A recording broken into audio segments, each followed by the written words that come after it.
During World War II, the Allied powers needed to have more firepower than the Axis powers in order to be victorious, and that included sending out more tanks than the Germans.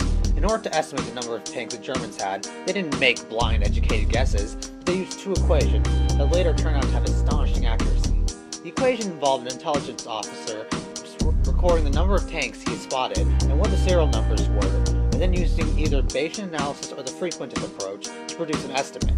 This statistical approach proved to be better than the typical way of gathering intelligence, though the combination of both these processes were what helped the Allies win. The information gathered through statistics were also essential to estimating the number of factories, how long a tank took to make, how many resources they had, and how much opposition they would face during the D-Day invasion.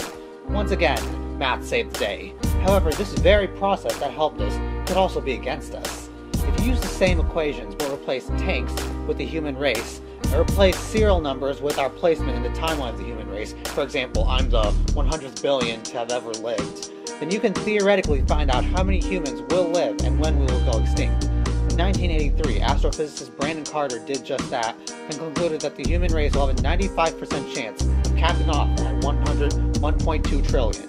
When we subtract the number of humans that have already lived, we learn that we are already halfway through, and we likely only have 9,120 years left.